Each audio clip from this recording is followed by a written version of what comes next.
আল্লাহ আমার রব, এই রবি আমার সব। দামে দামে তন মনে তারি অনুভব।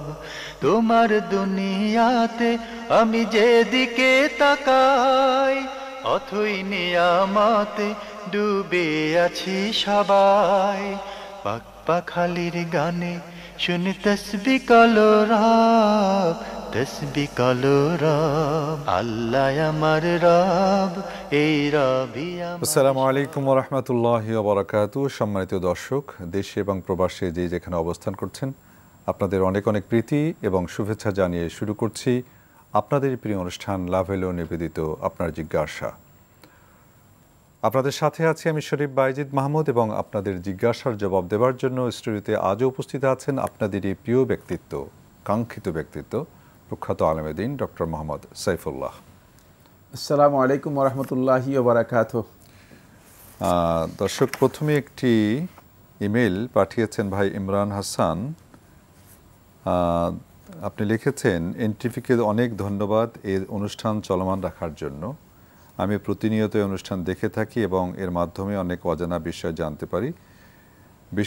বিশেষত ডক্টর সাইফুল্লাহ স্যার আমার একজন প্রিয় শায়েখ। তার কাছে আমার কয়েকটি বিষয় জানার আছে। ধন্যবাদ ভাই আপনাকে প্রথমেই তো, যে আপনি এই অনুষ্ঠানটি নিয়মিত দেখেন এবং শায়েখ আপনার প্রিয় ব্যক্তিত্ব, এটা জেনেও আমাদের ভালো লাগছে। জাযাকাল্লাহ, দোয়া করবেন আমাদের সবার জন্য। আপনি লিখেছেন, আমার আব্বা 2009 সালে মারা যান এবং মৃত্যুর পূর্বে আমার আম্মার নামে প্রায় 50% জমি লিখে নিয়ে যান।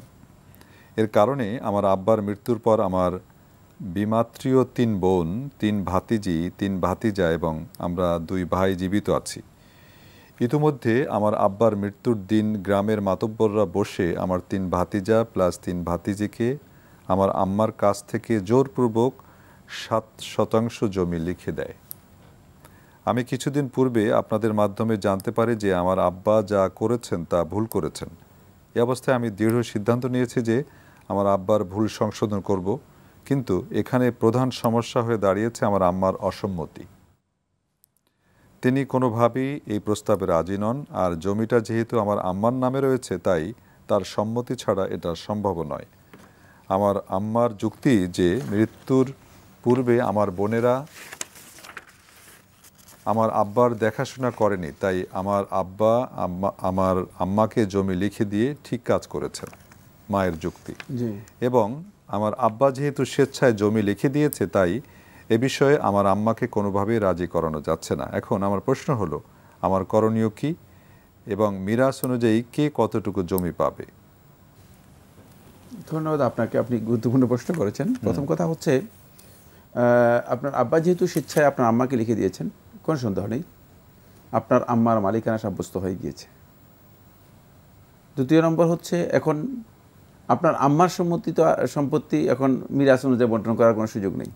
যেহেতু তিনি মালিকানা তার হয়ে গিয়েছে, সেটাকে আপনি মিরাস অনুযায়ী বন্টন করবেন কীভাবে? এক্ষেত্রে আপনার আম্মা যদি সম্মতি দেয় যে ওয়ারিসদেরকে তিনি বঞ্চিত করেছেন, ইচ্ছাকৃতভাবে বঞ্চিত করেছেন, যে কাজটি তার জন্য মোটেও বৈধ হয়নি ওনার আব্বার, সেক্ষেত্রে আপনার আব্বাকে আখিরাতের দায়বদ্ধতা থেকে, আখিরাতের শাস্তি থেকে মুক্ত করার জন্য যদি আপনার আম্মা সম্মতি দেয়, তাহলেই কেবল সম্ভব এই দায়বদ্ধতা থেকে তাকে বাঁচানো। অন্যথায় আপনার আব্বা যে কাজটি করেছেন এর দায় তাকে বহন করতে হবে, এটা আপনার আম্মাকে বহন করতে হবে না। জি।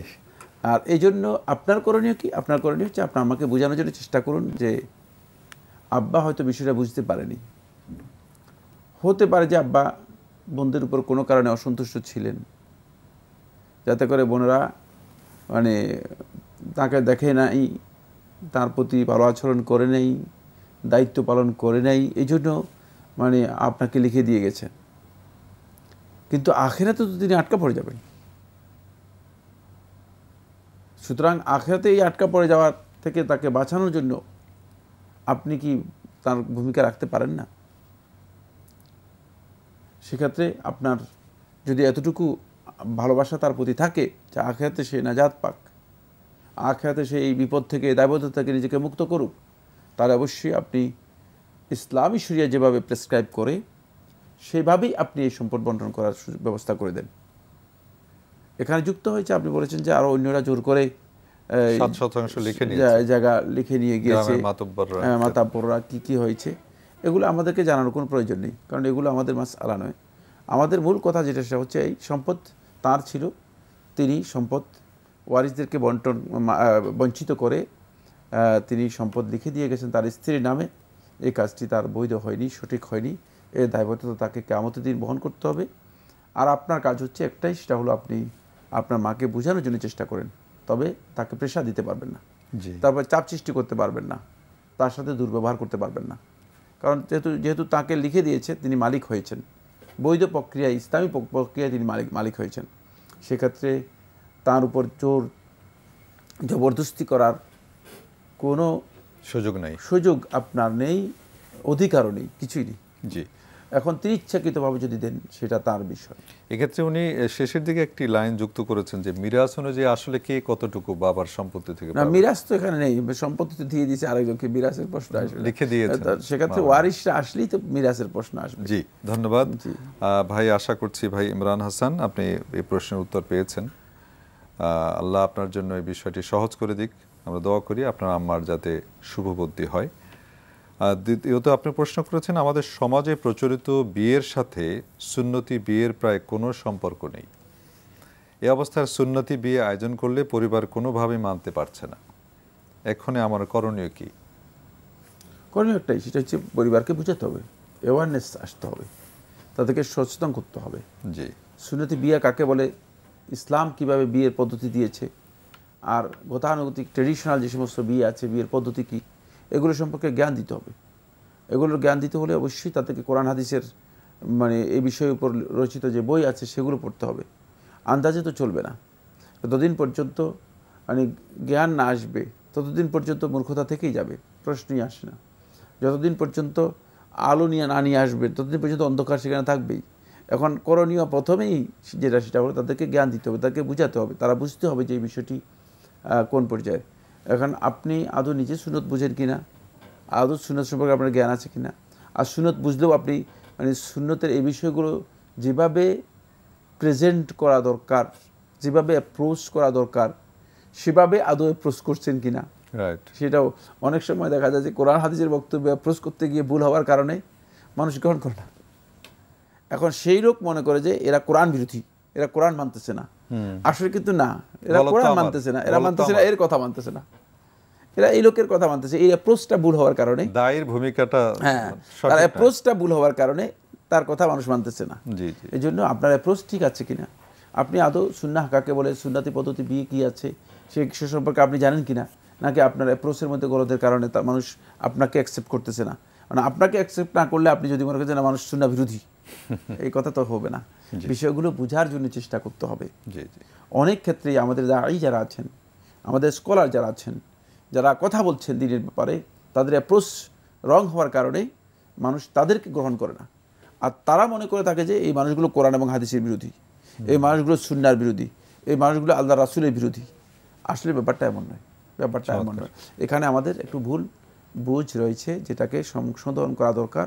অ্যাপ্রোচ আমাদেরকে ঠিক করতে হবে যে আমরা আসলে কিভাবে বিষয়গুলো মানুষের কাছে প্রেজেন্ট করছি। জি, ধন্যবাদ।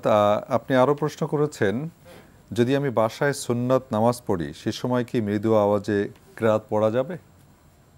মৃদু আওয়াজ বলতে আপনি নিজে শুনে এতটুকু আওয়াজ পর্যন্ত আপনি পড়তে পারবেন, জি, এতটুকু, কিন্তু জোরে জোরে নয় যে এমন অন্যরা শুনতে পায় সেভাবে নয়। জি জি।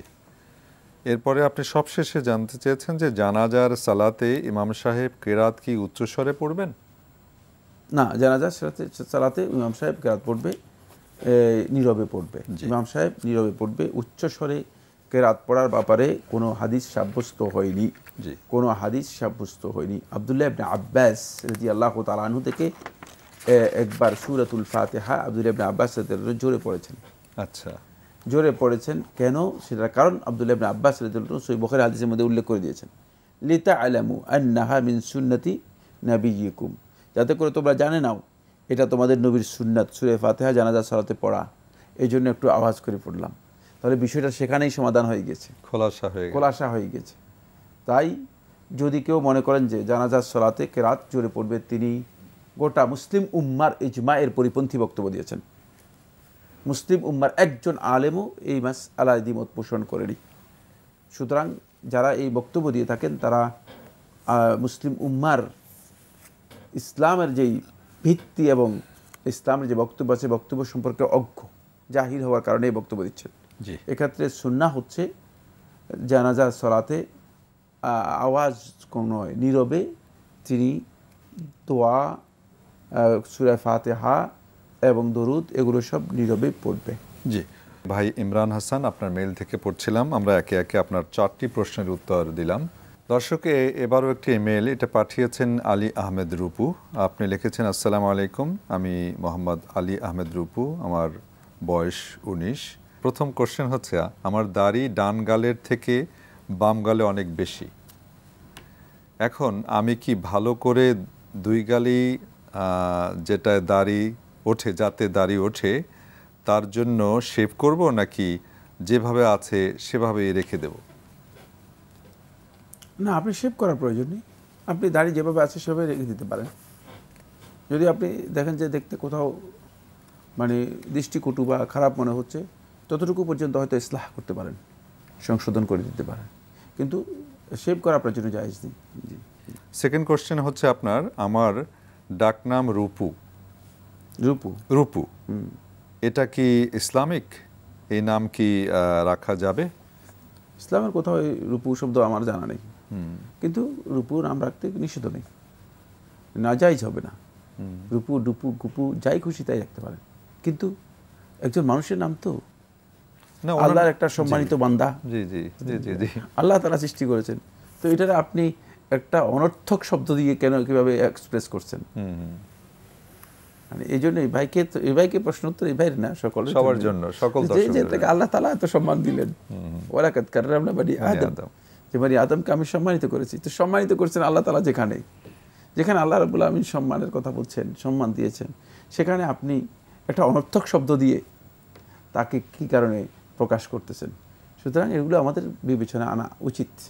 কিন্তু জায়েজের মাসালা যখন আমার কাছে আসবেন, তখন আমি বলবো যে আপনি যদি একজনের নাম রেখে দিন ইট, আরেকজনের নাম পাথর, জায়েজ না, জায়েজ নেই, রাখতে পারবেন, কিন্তু একটা অর্থবোধক তো হতে হবে, রাইট? আর তাছাড়া ভাই আলী আহমদ, আপনার নাম তো আলী আহমদ, সাথে কি জন্য, কেন বা কারা কি জন্য রূপু রেখেছেন তারাই ভালো জানেন। তো শাইখ বলেছেন, এটা নিয়ে আমি আর বলতে চাই না। আপনি থার্ড কোশ্চেন করেছেন, আপনাদের প্রোগ্রাম কখন কোন বার হয়? জি, আপনার জন্য বলছি, আমাদের প্রোগ্রামটি রবি থেকে বুধবার বিকেল 5:30 সম্প্রচারিত হয়, রেকর্ডেড। আর জুমাবার 10:40 বা আগে পরে, সামান্য আগে পরে লাইভ হয়ে থাকে। আপনি দেখবেন আশা করছি। আপনার মেইলের জন্য ধন্যবাদ জানাচ্ছি। এরপরে একটি চিঠি, আপনার চিঠি থেকে পড়ছি, নাম নাই দর্শক, আপনি কোনো নাম বলেন নেই, কিন্তু আপনি বলেছেন যে আগে 2বার প্রশ্ন পাঠিয়েছেন, উত্তর পাননি। আলহামদুলিল্লাহ আজকে আমরা পেয়েছি, আমরা উত্তর দেওয়ার চেষ্টা করছি। আপনি প্রশ্ন করেছেন, 1, যে কোনো নাপাক কিছু শুকিয়ে যায়, তারপরে যদি তেলওয়ালা হাত বা গা বা মাথা যদি পরে, তেল আলা হাত গা বা মাথায় যদি পরে, তাহলে কি নাপাক হয়ে যাবে? এবং তেল আলা হাত গা বা মাথা নাপাকের উপর পরার জন্য যেখানে যেথা লাগবে সেখানে কি নাপাক হয়ে যাবে? নির্দিষ্টভাবে যদি নাপাক কিছু দেখা না যায় তাহলে কি করণীয়, দয়া করে কোরআন হাদিসের অনুযায়ী জানাবেন। ধন্যবাদ। নাপাক বস্তু যখন শুকিয়ে যাওয়ার পর এর মানে অবশিষ্টাংশ যদি পরিপূর্ণরূপে পরিচ্ছন্ন হয়ে যায়, কিছুই পরিদৃষ্ট না হয়, দেখা না যায়, কিছুই নেই, কোনো নাই, গন্ধও নেই, তারপরে কোনো ধরনের আথার অবশিষ্টাংশ নেই, চিহ্নও নেই, কোনো ধরনের চিহ্নও নেই, গন্ধও নেই, তাহলে এখানে যদি কোনো কারণে ভেজা অথবা তৈলযুক্ত হাত বা কিছু লাগে, এতে কোনো অসুবিধা নেই, নাপাক হবে না, এটি নাপাক হবে না। জি ভাই, আপনি আরও লিখেছেন, দ্বিতীয় প্রশ্ন করেছেন যে অজুর পানি নাপাক কোনো জায়গায় যদি পড়ে বা নিচে পড়লে কি অজুর কোনো ক্ষতি হবে? অজুর পানি কোনো ক্ষতি হবে না। অজুর পানি যদি নিচে পড়ে এতে কোনো ক্ষতি নেই। অজুর পানি যদি কোনো নাপাক জায়গায় পড়ে কোনো ক্ষতি নেই। অজুর পানি যদি বেসিনে পড়ে কোনো ক্ষতি নেই। জি জি, আপনি আরও প্রশ্ন করেছেন টিভির যে রুমে রাখা হয় টেলিভিশন, জি, সেখানে কি নামাজ পড়া যাবে? সেই রুম কি মানে ঘর থেকে আলাদা করে দিতে হবে নাকি? টেলিভিশন তো একটা ডিভাইসের নাম, একটা যন্ত্রের নাম। এই যন্ত্রের কোনো ত্রুটি নেই। এই যন্ত্রের কারণে ঘরের সামান্যতম কোনো হুকুম পরিবর্তন হবে না। ঘরের মধ্যে যদি অপবিত্র জায়গা থাকে সেখানে সালাত হবে না, কিন্তু টেলিভিশন রাখলে ওই রুম অপবিত্র হয়ে যাবে, সেই রুমটাকে ঘর থেকে পরিপূর্ণ বিচ্ছিন্ন করতে হবে। এই ধরনের বক্তব্য পৃথিবীর কোনো আলেম দিয়েছে আবার জানা নেই। টেলিভিশন একটি বস্তুর নাম। টেলিভিশনের চেয়ে ভয়ঙ্কর জিনিস ঘরের মধ্যে আছে সেগুলো সম্পর্কে প্রশ্ন করে না। টেলিভিশন তো আপনার সেখানে ভালো আছে খারাপ আছে, সেটা যখন আপনি সেটাকে প্লেতে যাবেন, ডিসপ্লেতে যাবেন, তখন সেটা আসবে। অন্যথায় এটা একটা যন্ত্র ছাড়া আর কিছুই না। এটা একটা যন্ত্র ছাড়া আর কিছুই না। ধন্যবাদ আপনাকে ভাই, আপনি নামবিহীন প্রশ্ন করেছেন। আপনার সবগুলো প্রশ্নের উত্তর দিতে পেরে আমরা আল্লাহর শুকরিয়া আদায় করছি, আলহামদুলিল্লাহ। এরপরে মালিক বিন মামুন রুবেল মেইল পাঠিয়েছেন। আপনি লিখেছেন, আলহামদুলিল্লাহ, আমি আমার 2 ছেলে মেয়ে 9 ও 2.5 বছর ছোট্ট পরিবার নিয়ে প্রবাসে থাকি। আমার কিছু প্রশ্ন আছে। জি, আপনার প্রশ্ন থেকে পড়ছি। প্রবাসে এখন আমার আর্থিক অবস্থা খুব নাজুক। অনেকবার নতুন করে ব্যবসা করতে চাইলেও কাছের মানুষের নিরুৎসাহিত করার কারণে তাও হচ্ছে না। অনেকে বলছে আমি সবসময় অন্যের জাদু দ্বারা ক্ষতিগ্রস্ত হচ্ছি।